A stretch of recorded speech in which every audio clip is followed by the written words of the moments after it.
우리들 예배에 이렇게 여러 가지 차질이 있어서 좀 죄송한 마음으로 금할 길이 없습니다만, 그래도 다 계시는 우리 교육자들과 사모가 다 잘 버티고 이끌어 주셔서 한 주간 은혜 가운데 잘 버티고 돌아왔습니다. 많은 은혜의 시간들이 되었고, 깨닫는 시간이 되었고, 또 교회로서의 사명이 무엇인지를 다시 한번 소명을 생각할 수 있었던 시간들이었습니다. 오늘 이 시편 103편을 여러분이 읽다 보면은 한 절 한 절이 의미가 있고 좋은 말씀들이다.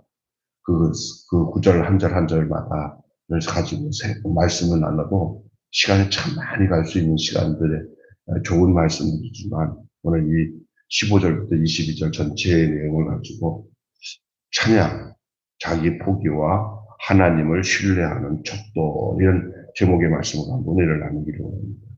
여러분, 하나님을 찬양하는 노래가 어떻게 우리의 신앙의 고백의 척도가 될 수가 있는가라는 질문입니다. 여러분이 찬양을 그냥 찬양하기 위해서 찬양하는 게 아닙니다.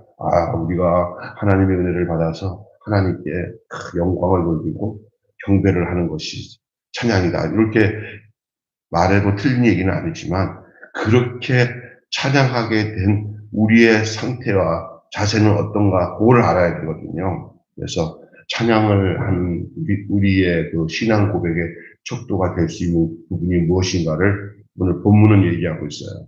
무슨 얘기냐면은, 여러분, 이 성경은요, 하나님을 만난 인간이 세상에서 하나님과 같은 사람이 완전히 돼가지고 뭐 이렇게 완전 초능력을 가진 초인이 된다고 말하지 않습니다.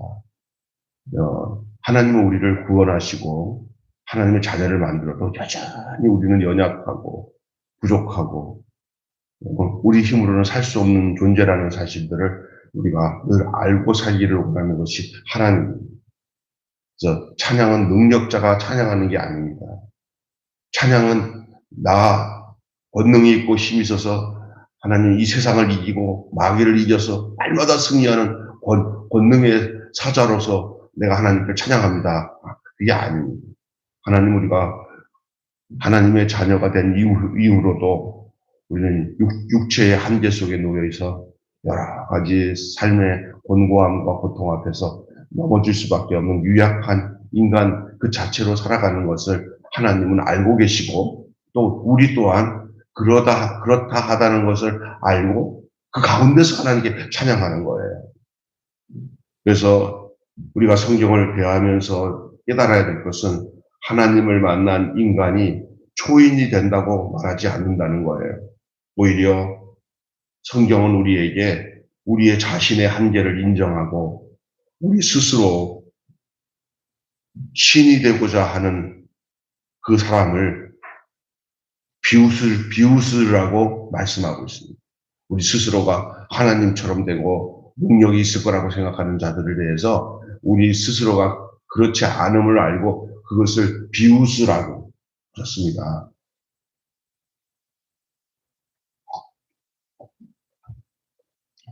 신의 자리를 찬탈하는 자는 필연적으로 무너집니다. 어떤 면에서는 우리가 이 세상 살아가면서 어떤 싸움을 싸우는지 아세요? 어떤 종교나 사상이나 철학이나 다 자세히 보면 사람이 하나님같이 되라고. 근데 그것이 하나님이 끌어서 되는 것이 아니라 지 스스로가 하나님같이 되라고 하는 그 신의 자리에 인간을 올려놓는 데서부터 시작되는 싸움이, 하나님이 계속적으로 성경을 통해서 우리 인간들이 가장 비웃음거리가 될 수 있는 그 자리가 그 자리라는 거예요. 여러분, 성경 보면은 바벨탑을 쌓는 인간의 모습을 보잖아요. 그리고 오늘날도 휴머니즘이라고 하거나 뉴에이지 운동이 뭐냐면은 힌두교를 비롯해서 모든 종교들, 불교도 그렇죠. 전부 인간이 신이 되기 위해서 행하는 모든 그런 종교적 행위들, 주술들, 이것은 다 뭐냐면 인간이 신이 되어서 그 자리를, 하나님의 자리를 찬탈하려고 하는 이런 것이에요. 그런 자들에게 있어서는 하나님을 찬양할 수도 없거니와 할 수도 없거니와 되지도 않습니다. 왜? 그 자리가 찬양할 자리가 아니기 때문에. 내가 하나님인데 무슨 하나님을 찬양해요. 그런 목적을 가지고 있는 사람들이 어떻게 존귀하시고 거룩하신 하나님을, 이 세상을 창조하신 하나님, 당신이 우리를 창조했습니다 하고 겸비한 마음으로 하나님을 찬양할 수 있겠습니까? 할 수가 없죠. 우리의 삶은 그분의 은혜를 통해서 주어진 풍성한 선물이기에 우리는 우리의 존재를 하나님 앞에서 깨닫고 우리의 약하고 부족함에도 불구하고 우리가 그 하나님을 송축하고 찬양할 수 있음을 말씀하고 있는 것입니다. 오늘 우리가 읽은 본문 앞구절을 여러분이 유심히 한번 보시면 그런 내용이 아니겠습니까? 그래서 의미 있는 유한한 인생이 바로 우리들이 아닙니까? 의미 있는 유한한, 무한한 인생이 아니라 언젠간 죽을 수밖에 없고 또 어떻게 보면 시간이 흐르면 점점 노쇠해지고 점점 늙어서 기력이 쇠해지고 그건 누구도 못 말려요. 그래서 인간이 그나마 그동안 사는 날 동안에 그것을 좀 잘 유지해서 건강하게 살려고 하는 것은 아름다운 모습이긴 하겠지만 그렇다고 해서 인간이 1000만 년, 10,000년 살 수 있지 않습니다. 인간은 하나님이 창조할 때부터 그들은 태어나서 이게 시간이 지나면 늙고 나중에 죽게 되어 있습니다. 그것이 유한한 인생이에요. 오늘 이 시인은 인생은 들의 꽃이나 들의 풀이나 들의 꽃과 같다고 말하고 있는 게 바로 그렇습니다. 우리는 들의 풀과 꽃과 같은 인생입니다. 인생은 그래서 허무하다는 거예요. 어떻게 하나님을 찬양하는 자리와 인생의 허무와 연관을 지을 수가 있습니까? 딱 지어야 됩니다. 그와 상관없으면 안 됩니다. 인생의 허무와 하나님을 찬양하는 것과 왜 연관성이 있습니까? 여러분 들어보십시오. 그래서 하나님을 찬양할 수 있는 거예요. 만약에 그 인간이 그 유한한 인생이 아니고 영원토록 살고 있다면 그 자체가 하나님이에요. 하나님이 하나님을 찬양할 수가 없잖아요. 우리가 하나님을 찬양한 것은 우리가 바로 이렇게 인생의 허물을 알고 또 그 존재라는 것을 알기 때문에 그렇습니다. 아무리 아름다운 꽃이라도 열흘만 지나면 다 지워버리고 그 꽃은 떨어지고 풀은 마르게 되어 있습니다. 인생도 그렇게 유한합니다. 10대를 지나고 20대를 지나고 30대를 지나고 저는 우리 박 목사님을 딱 보면 처음 만났을 때랑 지금이라 이렇게 보면은 나랑 거의 갑자니까 내가 내 모습을 안 봐도 박 목사님 얼굴 보면은 늙어가는구나라는 것을 내가 스스로 거울 보듯이 알 수 있어요. 나도 늙어가는구나라는 생각이 들어요. 아니 우리 사모님만 봐도 마찬가지. 10년 전, 15년 전 사진 찍은 사진이 제 방에 붙어 있어요. 이렇게 나란히 어둡게 서가지고 이렇게. 근데 아유 그것만 보면서 지금 내 모습 보면 점점 앞으로 10년 후에는 어떨까? 잘 관리해서 지금 정도로 건강만 유지하면 좋겠지만 어느 누구도 그렇게 장담할 수 없어요. 그냥 가는 거예요. 가는 겁니다. 예. 아무리 아름다운 꽃도 열흘이면 지듯이 우리 인생도 유한한 존재라는 것이에요. 그런데 여기서 이걸 끝나면 그냥 인생 허무로 끝나요. 그게 아니에요. 오늘 시인이 얘기하고자 하는 것은 인생이 그렇게 유한하지만 그것이 끝이 아니다는 거예요. 그래서 찬양할 이유가 있는 거예요. 절대 시들지 않는 몸은 시들어지고 꽃도 시들어지고 삼남암상의 모든 하나님이 지으신 건 다 시들어져도 그래도 하나님께 찬양할 이유가 있는 것은 그것이 끝이 아닐 뿐만 아니라 절대 시들지 않는 누가 계시냐? 여호와의 인자하심이 함께하고 있고 그것이 유한한 인생을 더욱 의미 있게 하는 거예요. 우리가 유한한 인생에 허무한 인생 속에 살고 있다 하더라도 그 변하지 아니하시고 시들지 아니하신 영생의 하나님이 나와 함께 있을 때 우리 존재는 그렇다 해서 좀 시들어서 아이고 허무하다 하지만 그 하나님 그렇지 않은 하나님이 우리 곁에 계셔서 절대 시들지 아니하시고 영생 무궁하신 하나님이 우리 곁에 있음으로 인해서 우리가 그분께 찬양할 이유가 되는 것인 줄 믿습니다. 왜 그러냐? 허무에 굴복하지 않는 비결이 이 안에 숨겨져 있어요. 허무에. 우리가 이 세상 살아가면서 이런 사람들 많죠. 예수를 믿는 사람들 특징이 뭐냐면 세월이 흘러가도 그 고상함과 그 청정함을 잊어버리지 않고 살아요. 그래서 어떤 분이 그러더라고요. 늙어도 참 예수 믿는 권사님들, 장로님들은 왜 이렇게 늙어도 이쁘지? 고상하지? 마음과 생각에 평강이 끝이지 않아요.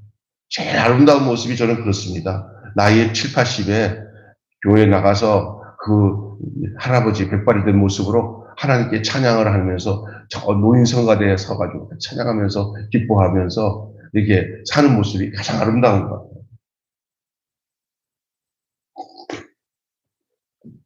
시골에서도요, 그냥 평일날 막 농사 지면서 땀 흘려서 얼굴이 그냥 이제 햇볕에 노출돼가지고 노인네 같아, 노인네지요. 근데 주일만 되면은 모자 쓰고 양복 착 해가지고 입고 여자는 권사님 같은 경우는 또 이렇게 제일 좋은 옷 입고 난 뒤에 두뇌가 교회 예배당 찾아가서 예배 드리는 그 모습이 가장 아름다운 모습입니다. 믿습니까? 여러분 그런 모습을 상상해 보세요. 같이 늙어서 낮에는 저기 뭐 6일 동안 그냥 빼빠지게 밭에서 일해서 그렇게 살다가 주일만 되면 두뇌가 단장해가지고 그냥 두뇌가 그냥 주일 나가서 예배 자리에 앉아서 예배드리고 성도들과 인사하고 얼마나 아름다워요. 이건 세상 사람들이 가질 수 없는 그 모습 아니겠습니까? 그때 그 자리에서 뭐 하는지 아세요? 한 주간은 피곤하게 살았어도 주일날 와서 하나님께 찬양하면서 꽃가옷 가장 좋은 옷 입고 와서 한 주간을 그 하나님 앞에 하나님 한 주간 잘 살았습니다 하고 찬양하는 이 두 노인네의 모습이 바로 가장 아름다운 모습이 아닌가 그런 생각을 할 수가 있어요. 이 모습이 바로 어디에 있냐? 허무에 굴복하지 않는 삶의 모습이라 할 수 있습니다. 허무로 귀결될 만한 그 유한한 인생이 하나님의 영원한 인자하심을 통해서 허무에 빠지지 않을 수 있게 되는 거예요. 아까 전에 우리가 인생은 허무하다고 했을 때 그 자체로서는 아무런 소망도 없어요. 그런데 그 소망 없는 그 허무한 인생에 인자하시고 변하지 않으신 영원한 하나님이 언약 가운데 그를 붙들고 있을 때 그 허무가 변해서 하나님을 찬양하는 찬양거리가 되는 줄 믿습니다. 우리는 하나님의 언약을 지키고 실천해야 합니다. 풀은 마르고 꽃은 시드나 영원한 하나님의 말씀이 우리로 허무에 굴복하지 않고 유한한 인생 속에서 영혼을 바라보고 영혼을 누리고 살게 하는 거예요. 사실은 이 땅에서 하나님 없으면 무슨 의미로 살겠어요? 우리 같이 예수 믿고 구원받아 하나님의 자녀가 돼서 그의 생명이 우리 안에 있는 우리들에게 있어서 그분이 우리에게 없다면 이 세상 정말 살고 싶은 마음이 없어요. 그래서 이런 것 같아요. 하나님을 안 믿는 사람들은 너무너무 허무하고 힘드니까 아예 그냥 의미가 없으니까 뭐 하려고 그래요? 자살하는 거죠.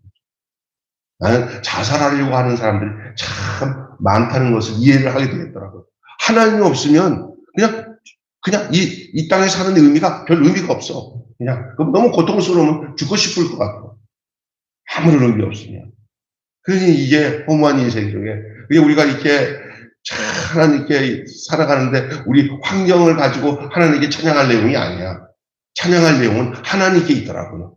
내가 뭐가 잘 되고 뭐가 내 뜻대로 이루어지고 이것이 찬양거리가 아니라 내 찬양거리는 허무한 인생 속에 그 인생에게 손을 내밀어서 우리를 잡아주시는 그 하나님께 찬양할 내용이 있는 줄로 믿습니다. 그게 하나님의 에세드, 하나님의 인자하심이에요. 하나님의 헤세드, 언약 가운데 맺어진 사랑. 근데 또 오늘 이 본문은 우리의 찬양에 우리에게 있어서의 우리의 자기 포기가 찬양의 이유가 된다는 거예요. 자기 포기.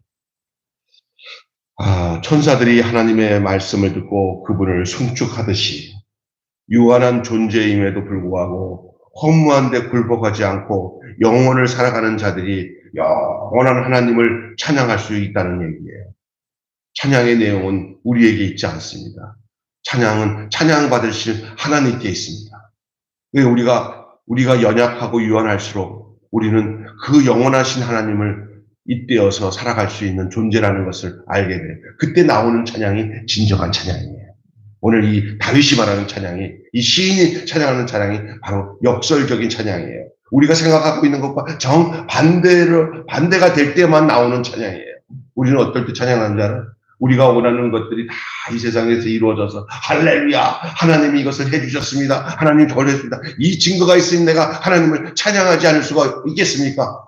어떤 것을 그것도 틀렸다는 얘기 하는데, 그렇게만 찬양한다면은 우리 인생은 오늘 시인이 말하고 있는 찬양을 이해할 수가 없는 거예요. 우리가 여기서 나오는 시인은 나를 포기하고 자기를 포기한 데서 나오는 찬양해야 할 이유는 내게 없다. 찬양할 이유 없네 나에게는. 누구에게만 있다? 나를 긍휼히 여기시고 나를 지키시고 보호하시니 나를 영생 안에 속하도록 그분의 역사하심 속에 은혜 속에 끌어주신 그분께 있음을 고백하는 거예요. 그래서 결론을 보면 찬양은 자신의 한계를 인정하는 자가 부를 수 있는 노래예요. 다시 얘기합니다. 찬양은 자신의 한계를 인정하는 자가 부를 수 있는 노래. 따라서 합시다. 찬양은 자신의 한계를 인정하는 자가 부를 수 있는 노래. 근데 반대로 자신의 한계를 몰라. 자기가 다 하는 줄 아는 사람에게 있어서 하나님께 찬양이 되겠습니까? 안 된다는 거예요. 이 시인이 말하는 것은. 자기의 영속성을 도모하고 나는 죽지 않는다. 나는 끝까지 간다. 나의 영광은 끝이 없을 것이다 하는 사람들에게 있어서는 하나님께 찬양할 내용도 없고 찬양을 합당치도 않고 할 수도 없어요. 이 역설적이잖아요. 역설적인 거예요. 뒤집어야 깨달을 수 있는 찬양의 내용이에요. 나는 아무것도 할 수 없는 존재구나. 나는 유한한 존재구나. 요때 나올 수 있는 게 찬양이라는 거예요. 현실에 안주하는 자는 자신을 내어주시는 신실하신 하나님께 자신을 드릴 수가 없습니다. 그러므로 드리려고도 하지 않습니다. 우리가 우리의 유한한 존재를 알아야 하나님께 우리의 약함을 알고 하나님을 의지하고 하나님, 나는 부족하지만 하나님 받으세요 라고 할 수 있어요. 그러나 이 현실의 삶이 다 자기 것인 줄 알고 죄 많은 이 세상은 내 집이라고 생각하고 사는 사람들에게서는 신실하신 하나님 앞에 자기 자신을 내어드리는 찬양을 할 수 없다는 거예요. 우리의 약화된 성령, 우리의 약해진 이 상태의 모습, 이것이 도리어 하나님께 감사로 자신을 드리지 못하는, 이렇게 감사로 자신을 드리지 못하는 이 어떤 무능력의 결과가 될 수도 있다는 거예요. 우리는 거꾸로 생각하는 경우가 너무 많거든요. 여러분, 진정한 찬양은 이런 찬양입니다. 내 영혼, 내 생명, 내 모든 것, 그것을 요구합니다. 오늘 본문 말씀에 보시면 나오는 내용들이 바로 그것이잖아요. 따라서 합시다. 내 생명, 내 영혼, 내 모든 것, 이것을 진정한 찬양은 요구한다는 거예요. 결론 주고 한마디로 말씀드리고 마칠게요. 찬양은 자신의 한계를 인정하고 영원한 하나님의 인자하심을 신뢰하는 행위다. 다시 제가 외울 수 있도록 한번 해볼게요. 찬양은 자신의 한계를 인정하고까지 말고요. 찬양은 세 개로 나누세요. 찬양에는 세 가지가 있는데, 첫째, 자신의 한계를 인정한다. 두 번째, 영원한 하나님을 신뢰한다. 두 개로 나누면 되겠네. 자, 찬양은 자신의 한계를 인정하고 영원하신 하나님의 인자하심을 신뢰하는 행위다. 시작. 찬양은 자신의 한계를 인정하고 영원한 하나님의 인자하심을 신뢰하는 행위다. 그러면 자신의 한계를 인정하지 않으면 영원하신 하나님의 인자하심을 신뢰할 수 없다는 얘기예요. 반대로 영원하신 하나님의 인자하심을 신뢰하는 사람은 자신의 한계를 인정할 때만 가능하다는 얘기예요. 자신의 한계를 인정하지 않는 사람들은 하나님을 신뢰 안 해요. 인자를 신뢰 안 해요. 내가 다 하는데 이런 자에게 찬양이 없어요. 우리가 교회 나와서 겸손히 하나님께 진짜 찬양을 드릴 때 뭐냐면 자기를 신뢰하지 않고 하나님의 인자하심을 신뢰하는 거예요. 자신의 한계를 알고. 나는 그 신앙생활은 뭐냐? 하나님, 나는 부족해서 아무것도 할 수 없어요. 하나님이 지금까지도 이끌어 주셨습니다. 또 앞으로도 이끌어 주실 줄 믿습니다. 하나님, 나를 긍휼히 여기시고 당신이 저를 이끄시사 당신의 영광 드러내어 주십시오. 저를 불쌍히 여겨 주시고 당신의 인자하심, 당신의 영원하신 그 능력을 온전히 내가 높여드리기에 부족함이 없는 나약한 존재지만은 당신만 바라본다면 나는 그것으로 족합니다. 이런 고백을 할 때 신실한 신앙생활을 할 수 있게 되는 줄 믿습니다. 교만하지 않고. 오늘 하루도 이 찬양의 진정한 의미인 자기 포기와 하나님을 신뢰하는 척도라는 이 제목의 말씀을 기억하고 여러분의 오늘 주일도 예배드리고 한 주간 또 일터에서 일하면서 살아갈 때도 이것을 잊지 말고 주를 찬양할 때 그냥 찬양하니까 찬양하는 것이 아니라 나의 한계를 인정하고 하나님의 인자하심을 신뢰하며 찬양하는 그런 삶이 되시기를 주님의 이름으로 축원합니다. 기도하겠습니다. 하나님 아버지, 오늘 시편 3편의 시인이 고백한 내용을 생각하면서 우리가 찬양이라는 것은 자기의 한계를 인정하고 영원한 하나님의 인자심을 신뢰하는 행위라고 하셨는데 또 오늘 주일 예배도 그런 중심으로 하나님께 찬양하며 예배하게 할 뿐만 아니라 하나님 또 한 주간을 살아가는 동안에도 우리의 날마다의 삶이 이런 자세로 나를 신뢰하지 않고 영원하신 하나님의 인자심을 신뢰하며 사는 저희들 되게 하여 주시고 그것이 우리의 인생의 찬양으로 드러날 수 있도록 인도해 주옵소서. 예수님의 이름으로 기도하옵나이다. 아멘. 찬송가로 부르겠습니다.